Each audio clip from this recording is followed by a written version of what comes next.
సుమన్ టీవీలో మీ business promotions కోసం ఈ కింది నెంబర్ను సంప్రదించగలరు.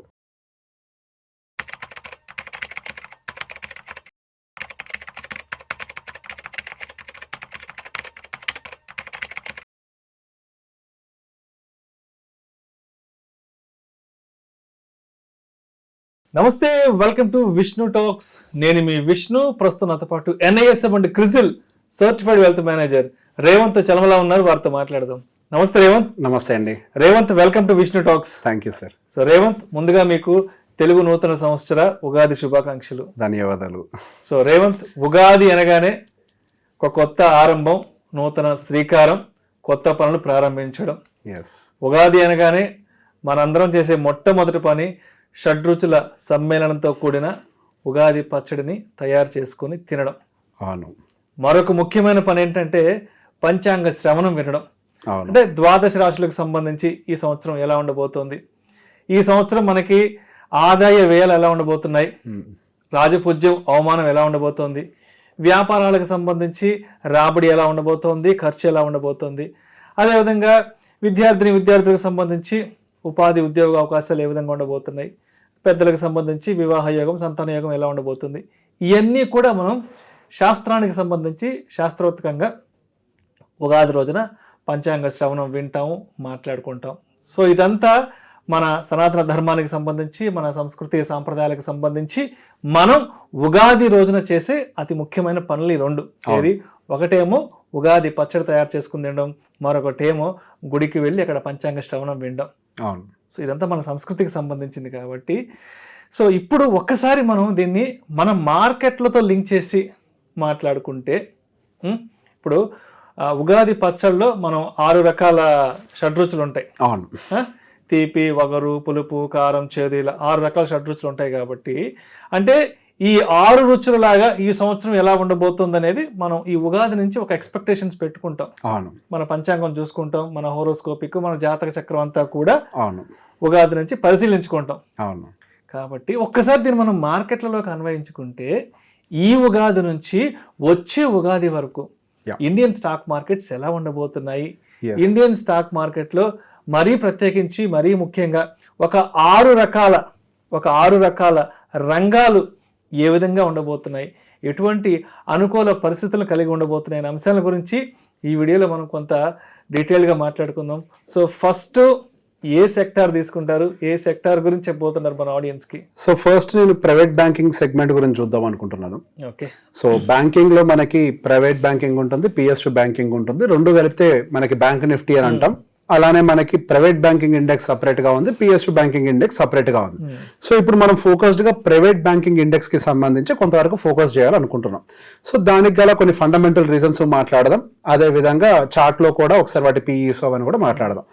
సో మన గత కొంతకాలంగా మార్కెట్లో వినపడుతున్న ఒకే ఒక న్యూస్ ఏంటి అని అంటే, ఇంట్రెస్ట్ రేట్ కట్స్ జరగబోతున్నాయి. మార్కెట్లోకి లిక్విడిటీని బాండ్స్ అమ్మడం ద్వారా దాదాపుగా 1,90,000 కోట్ల వరకు కూడా RBI ఇన్ఫ్యూజ్ చేసే ప్రయత్నం చేస్తుంది. అదేవిధంగా జనాల చేతుల్లో డబ్బులు పెట్టే ప్రయత్నం చేస్తున్నారు.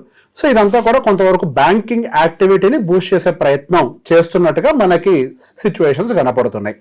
సో అందులో మనకి ప్రైవేట్ బ్యాంకింగ్ మీద ఎక్కువగా ఫోకస్ చేయడానికి గల కారణం ఏంటి అని అంటే, గత కొన్ని సంవత్సరాల నుంచి మనకి ప్రైవేట్ బ్యాంకింగ్ సెగ్మెంట్ అనేది పెద్ద ఎత్తున మార్కెట్స్ లో రిటర్న్స్ అనేది డెలివర్ చేయలేదు. గత HDFC బ్యాంక్ అవ్వచ్చు, కొటాక్ బ్యాంక్ అవ్వచ్చు, ఇట్లా రకరకాల బ్యాంక్స్ ఏవి కూడా మనకి రిటర్న్స్ అనేవి డెలివర్ చేయలేదు. ఇప్పుడు దాంతో పాటుగా కొన్ని ఫండమెంటల్ యాక్టివిటీస్ కూడా మనకి ప్రైవేట్ బ్యాంకింగ్ ఇండెక్స్ కి యాడ్ అవ్వటం వల్ల రేపు రానున్న రోజుల్లో మనకి ప్రైవేట్ బ్యాంకింగ్ లో కొంతవరకు మూమెంటం క్రియేట్ అయ్యే అవకాశం ఉంటుంది. మూమెంటం అని అంటే ఇది ప్రైస్ గురించి మాట్లాడట్లేదు. ప్రైవేట్ బ్యాంకింగ్స్ యొక్క వ్యాపారాభివృద్ధి జరగడానికి అవకాశాలు ఎక్కువగా ఉన్నాయి. సో వ్యాపారాభివృద్ధి జరిగితే సహజంగా ఏం జరుగుతుంది, అది వాళ్ళ స్టాక్ ప్రైస్ లో, అదేవిధంగా ఒక ఇండెక్స్ లో కూడా ఓవరాల్ గా అది కొంతవరకు రిఫ్లెక్ట్ అయ్యే ప్రయత్నం చేస్తుంది.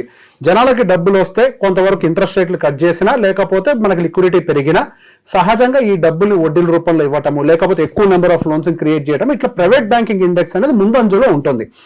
సో ఈ ప్రైవేట్ బ్యాంకింగ్ ఇండెక్స్ కి సంబంధించి మన గత యావరేజ్ గా 5-year యావరేజ్ ఇండెక్స్ కి సంబంధించిన పిఈ రేషియో కనుక గమనించినట్లయితే అది one of the lowest ranges లో ఇప్పుడు దాని యొక్క పిఈ ప్రైస్ టు ఎర్నింగ్స్ అనేది లోయెస్ట్ రేంజ్ లో మనకి కనపడుతున్నాయి. అండ్ అదే విధంగా మన ఎర్నింగ్స్ పర్ షేర్ అంటే ఒక షేర్ కి ఆ కంపెనీ అంటే పర్టికులర్ గా ఇండెక్స్ ఎంత ఎర్నింగ్స్ డెలివర్ చేస్తుంది అని మనం గమనిస్తే అది సిగ్నిఫికెంట్ గా పైకి వెళ్ళడం గమనిస్తున్నాం. దాదాపుగా 1650 కంటే పైపెచ్చు ప్రైవేట్ బ్యాంకింగ్ ఇండెక్స్ మనకి ఎర్నింగ్స్ పర్ షేర్ అనేది ప్రొవైడ్ చేస్తుంది. ప్రీవియస్ తో కంపేర్ చేస్తే ఒక బెటర్ రిటర్న్ అయితే ప్రొవైడ్ చేస్తుంది. అండ్ అదే విధంగా ప్రైస్ టు బుక్ వాల్యూని మనం చూసినా కానీ అది విపరీతంగా లోవర్ సైడ్ ఉంది. ఒకప్పుడు మనకి దాదాపుగా అది 3 and above ఉండేది కాస్త ఇప్పుడు 2.4 కి పడిపోయింది. అంటే ప్రైస్ టు బుక్ కూడా అంటే మనం పెట్టేటువంటి ₹1 కేవలం అంటే ఒక షేర్ ని కొనడానికి కేవలం ₹2.5 ఎక్స్ట్రా పే చేస్తున్నాం. ఒకప్పుడు తీసుకోవాలి అని అంటే దాదాపు ₹3 ఎక్కువ పే చేయాల్సి వచ్చేది, ₹4 ఎక్కువ పే చేయాల్సి వచ్చేది. ఆ స్థాయిలో ఉండేదాన్ని 3-3.5 నుంచి దాదాపుగా కేవలం 2.5 బిలో రావటం అనేది కూడా ఒక మంచి అట్రాక్టివ్ వాల్యుయేషన్ జోన్ లోకి మనకి ప్రైవేట్ బ్యాంకింగ్ కనిపిస్తుంది. దాంతో పాటుగా కొంతవరకు మనకి ఫండమెంటల్ అడ్వాంటేజెస్ కూడా ఉన్నాయి కాబట్టి the first focus is on the private banking side. And తర్వాత నెక్స్ట్ సెగ్మెంట్ వచ్చేసరికి ఫైనాన్స్. ఎస్, ఒక రకంగా ఎన్బిఎఫ్సి అనొచ్చు, లేకపోతే ఇన్సూరెన్స్ కంపెనీలు ఉంటాయి అనుకోవచ్చు అందులో. అదే విధంగా రకరకాల ఫైనాన్స్ ఏఎంసీస్ అవ్వచ్చు, ఫైనాన్స్ సెగ్మెంట్ అన్ని కలిపి ఉంటాయి. సో సహజంగా ఇప్పుడు ఈ ప్రక్రియలో ఈ డబ్బులు మార్కెట్లోకి ఫ్లో అయ్యే ప్రక్రియలో ఆర్బీఐ దగ్గర నుంచి ప్రైవేట్ బ్యాంకుల దగ్గరకు వస్తాయి, ప్రైవేట్ బ్యాంకుల దగ్గర నుంచి ఎన్బిఎఫ్సీల దగ్గరకు వెళ్తాయి, ఎన్బిఎఫ్సీల దగ్గర నుంచి మైక్రో ఫైనాన్స్, అక్కడి నుంచి ప్రజల్లోకి డబ్బులు వెళ్తూ ఉంటాయి. సో ఎన్బిఎఫ్సి సెగ్మెంట్ కూడా మనం గమనిస్తే గత కొన్నాళ్ళకి ఎటువంటి రిటర్న్స్ ఇవ్వకపోవటం అండ్ దాంతో పాటుగా వాటి యొక్క ప్రైజెస్ మంచి వాల్యుయేషన్స్ లో ఉండటం, అదే విధంగా దాని ప్రైస్ టు ఎర్నింగ్స్ కూడా one of the cheapest valuations, దాని హిస్టారికల్ లోస్ లో అది ప్రైస్ టు వాల్యుయేషన్స్ కూడా ఉండటం. అదే విధంగా మనం గమనిస్తే గత లాస్ట్ 1 year లో మార్కెట్ అంతా డౌన్ సైడ్ ఉంటే కేవలం మనకి నిఫ్టీ ఫైనాన్స్ మాత్రం 17-18% రిటర్న్ ఇచ్చింది.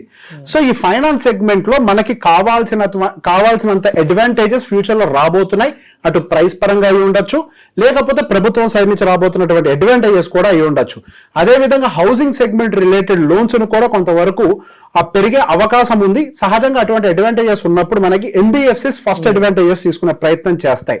సో గోయింగ్ ఫర్దర్ ఈ లిక్విడిటీ ఇన్ఫ్యూజన్ ఇదంతా కూడా ఎన్బిఎఫ్సిస్ కొత్తగా బూస్ట్ చేస్తాయన్న ఒక ఐడియా తోటి ఈ ఫైనాన్స్ సెగ్మెంట్ మీద కొంతవరకు నేను అబ్జర్వ్ చేస్తున్నాను. సో పిఈ మనం గమనించినా కానీ విపరీతమైన లోవర్ సైడ్ అయితే కనపడుతోంది. ఎర్నింగ్స్ పర్ షేర్ కూడా మనకి కొంత ఫేర్ వాల్యుయేషన్స్ లోనే కనపడుతోంది. అదే విధంగా ప్రైస్ టు బుక్ కూడా మంచి లోవర్ సైడ్ రావడంతో అటు టెక్నికల్ గా కూడా మనకు కొంతవరకు మంచి ఫేర్ వాల్యుయేషన్స్ లో మనకి నిఫ్టీ ఫైనాన్స్ అనేది అంటే ఫైనాన్స్ సెగ్మెంట్ రిలేటెడ్ అంతా కూడా కొద్దిగా ఫేర్ గా కనపడుతుంది. అండ్ దాంతో పాటుగా మనకి ఎనలిస్ట్ వైపు నుంచి కూడా వస్తున్న మాటల ప్రకారం ఈ బజాజ్ ఫైనాన్స్ లాంటి కొన్ని పెద్ద పెద్ద కంపెనీస్ కూడా ఒక మంచి పర్ఫార్మెన్స్ ఇచ్చే అవకాశాలు ఉన్నాయి, మార్కెట్ లో లీడర్ గా ఉండే అవకాశాలు ఉన్నాయి అనేది కూడా వాళ్ళు క్లియర్ గా చెప్తున్నారు. అండ్ దాని తర్వాత కొంచెం ఫోకస్ చేస్తుంది మనకి ఎఫ్ఎంసీజీ సెగ్మెంట్ సైడ్. ఎఫ్ఎంసీజీ అనేది కొంచెం ఎప్పుడు కూడా ఒక ఫేవరెట్ సబ్జెక్ట్ గానే చూస్తాను నేను. అంటే భూమి ఉన్నంత కాలం ఎఫ్ఎంసీజీ సెగ్మెంట్ కి అంతం లేదు. నా ఫేవరెట్ సెగ్మెంట్ అది ఎఫ్ఎంసీజీ. సో ఈ ఎఫ్ఎంసీజీ సెగ్మెంట్ అనేది రీసెంట్ గా మార్కెట్ కరెక్షన్ లో బాగానే కరెక్షన్ జరిగింది. ఈవెన్ పిఈ కూడా దాని యావరేజ్ సహజంగా ఎఫ్ఎంసీజీ సెగ్మెంట్ కి సంబంధించిన పిఈ ఎప్పుడు కూడా బాగా ప్రీమియం తో ట్రేడ్ అవుతుంది. కానీ దాని యొక్క యావరేజ్ ని గమనించినట్లయితే కొంతవరకు కరెక్షన్స్ రీసెంట్ గా వచ్చినటువంటి కరెక్షన్ లో బాగానే ట్రిగ్గర్ అయింది. ప్రీవియస్ గా అసలు ఎఫ్ఎంసీజీ సెగ్మెంట్ లో విపరీతమైన కరెక్షన్స్ రావడానికి గల కారణాన్ని ఏమిటి అర్థం చేసుకుంటే ఇప్పుడు అది నెక్స్ట్ ఎందుకు పెరగబోతోందో కూడా మనం అర్థం చేసుకోగలుగుతాం. ఇంతకు ముందు ఇన్ఫ్లేషన్ అనేది కొద్దిగా ఎక్కువగా ఉండటం వల్ల వాళ్ళ రా మెటీరియల్ పర్చేసింగ్ ప్రైస్ అనేది విపరీతంగా పెరగటం వల్ల, దాంతో పాటుగా ఎంప్లాయ్మెంట్ కాస్ట్ కూడా పెరగటం వల్ల వాళ్ళ రెవెన్యూ బుక్స్ అన్ని కూడా కొంతవరకు ఎఫెక్ట్ అవ్వడం జరిగింది. ఇప్పుడు మనం గమనించినట్లయితే ఇన్ఫ్లేషన్ అనేది బాగా కంట్రోల్లోకి వచ్చింది. అండ్ ఆ కంట్రోల్లోకి తీసుకొచ్చింది కూడా పర్టికులర్ గా ఫుడ్ రిలేటెడ్ ఇన్ఫ్లేషన్ బాగా కంట్రోల్లోకి రావడం వల్ల ఓవరాల్ ఇన్ఫ్లేషన్ కిందకు వచ్చింది. Actual food related inflation total inflation down side push చేసింది. అదొక రకంగా going for the FMCG segment కి ఒక మంచి బూస్టింగ్ ఎలిమెంట్ గా యాడ్ అవుతుంది. సో వాళ్ళ రా మెటీరియల్ ప్రైసింగ్ అనేది చీపర్ ప్రైస్ లో తెచ్చుకొని వాళ్ళ బుక్స్ లో ప్రాఫిట్ గ్రోత్ ని చూపించే అవకాశం ఉంటుంది. అండ్ దాంతో పాటుగా రీసెంట్ గా వచ్చినటువంటి ఫాల్ అండ్ అదే విధంగా పిఈ కూడా కొంతవరకు మంచి కరెక్షన్ లో ఉండడం వల్ల నెక్స్ట్ గోయింగ్ ఫర్ దీనికి పొటెన్షియల్ ఉండే అవకాశాలు ఉంటాయని బలంగా నమ్ముతున్నాను. అండ్ దాంతో పాటుగా ప్రభుత్వం అంతా కూడా ప్రజల చేతుల్లో డబ్బులు పెట్టాలి అనే ఒక నేపథ్యంలో 12 లక్షల రూపాయల వరకు కూడా ఇన్కమ్ ట్యాక్స్ ఎగ్జామ్షన్ కూడా క్రియేట్ చేసింది. ఆ ఎగ్జామ్షన్ కూడా ప్రజల చేతుల్లోకి డబ్బులు రావటం వల్ల సహజంగా ఫస్ట్ ఖర్చు పెట్టేది ఎక్కడానంటే ఈ ఎఫ్ఎంసీజీ segment ఫస్ట్ లోకి సెగ్మెంట్ డబ్బులు ఎక్కడికి ఎఫ్ఎంసీజీ పోతాయి? ఫస్ట్ డబ్బులు అక్కడికే పోతాయి. సో గోయింగ్ ఫర్దర్ ఈ వాల్యుయేషన్ కరెక్షన్ ఇదంతా కూడా కొంతవరకు అడ్వాంటేజ్ ఇచ్చే అవకాశాలు ఉన్నట్టుగా కనపడుతుంది. అదేవిధంగా ఎర్నింగ్స్ పర్ షేర్ కూడా దానికి డీసెంట్ అండ్ ఇన్లైన్ గానే మూవ్ అవుతుంది. మధ్యలో కొంత డీవియేషన్ వచ్చినప్పటికీ తర్వాత అది మళ్ళీ ఇన్లైన్ అయ్యే ప్రయత్నం అయితే చేసింది. అదేవిధంగా ప్రైస్ టు బుక్ వాల్యూ కూడా గత కొన్ని సంవత్సరాల నుంచి ఏదైతే యావరేజెస్ మెయింటైన్ చేస్తుందో యావరేజెస్ కి ఎఫ్ఎంసీజీ సెగ్మెంట్ అయితే రీచ్ అయిపోయింది. సో అన్నిటి పరంగా అటు మనకి ఎకనామిక్ యాక్టివిటీ పరంగా అవ్వచ్చు, ఫండమెంటల్ యాక్టివిటీ పరంగా అవ్వచ్చు, ఈ రెండు కూడా ఎఫ్ఎంసీజీ సెగ్మెంట్ సైడ్ కొంతవరకు బూస్ట్ ఇచ్చే అవకాశాలుగా ఉన్నట్టుగా కనిపిస్తుంది. అండ్ నెక్స్ట్ వచ్చేసరికి కన్జంప్షన్. సో కన్జంప్షన్ సహజంగా ఇందాక చెప్పినటువంటి సినారియోస్ అన్ని కూడా మనకి ఇటువైపుగా అప్లై అవుతాయి. మీరు గమనిస్తే ఫస్ట్ నుంచి కూడా నేను ప్రభుత్వం ఎటువైపు చూస్తుంది అన్న ఒక సెగ్మెంట్స్ నే మీకు మెన్షన్ చేస్తున్నాను. సహజంగా ఎప్పుడైనా మీరు గమనిస్తే ఒకప్పుడు ఇన్ఫ్రా, డిఫెన్స్, రైల్వే ఇవన్నీ పరిగెట్టాయి. ఎందుకు?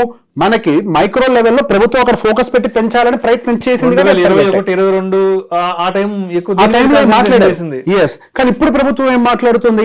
జనాల చేతిలో డబ్బులు పెట్టాలని మాట్లాడుతుంది. సో దాంట్లో భాగం కింద కన్సంప్షన్ థీమ్ అంతా కూడా ఇన్వాల్వ్ అయి ఉంటుంది. ఆ కన్సంప్షన్ థీమ్ లో 2 వీలర్స్ వస్తాయి, 4 వీలర్స్ వస్తాయి, ఎవ్రీథింగ్. ఈవెన్ మన కొంతవరకు ఫార్మాసిటికల్ వస్తుంది, ఎఫ్ఎంసీజీ వస్తుంది, బట్టలు వస్తాయి, డ్యూరబుల్స్ వస్తాయి, ఏసీలు వస్తాయి, ఫ్యాన్ అన్ని వస్తాయి అందులోకి. సో డబ్బులు వచ్చిన తర్వాత కొంతవరకు కంఫర్ట్ ని పెంచుకునే ప్రయత్నం చేస్తారు కాబట్టి సహజంగా జనాలు కూడా.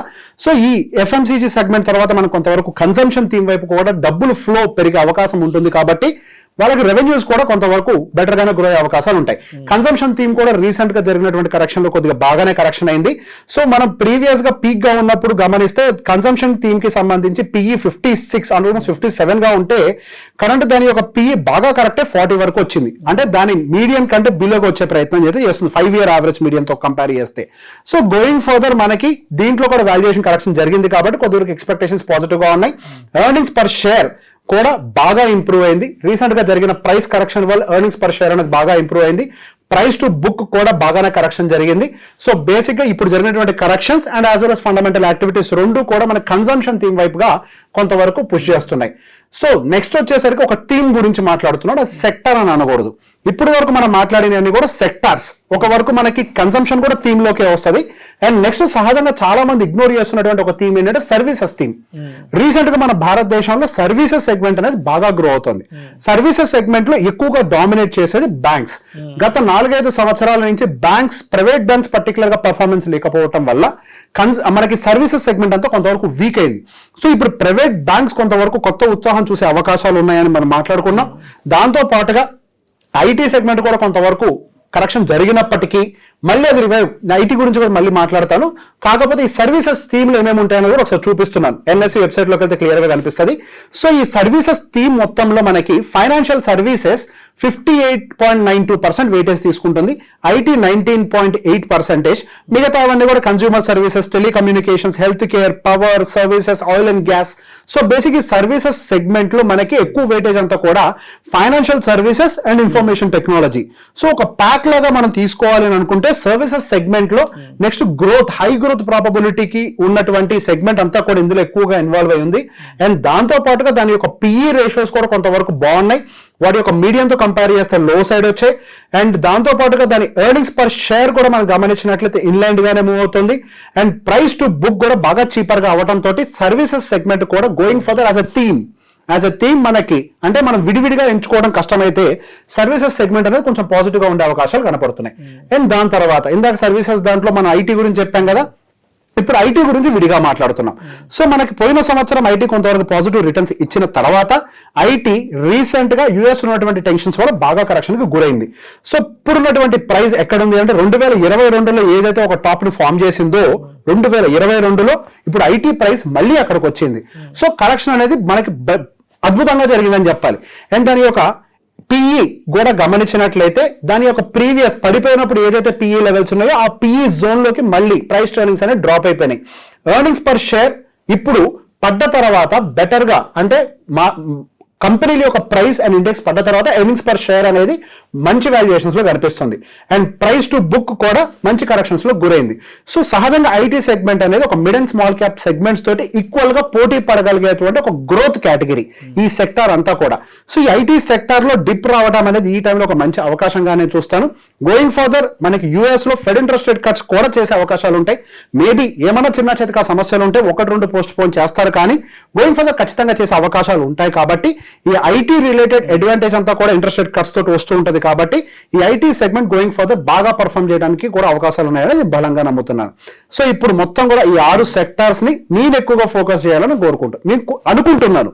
ఒకరిని చేయమని నేను చెప్పట్లేదు, నేను ఎక్కువగా ఫోకస్ చేస్తాను. This is only for the knowledge and information purpose only. We are not recommending any stocks or we are not recommending any 100% ఎవరిని కూడా ఇక్కడ ఎంట్రీ తీసుకోండి ఎగ్జిట్ అవ్వని నేను ఎప్పుడూ చెప్పను.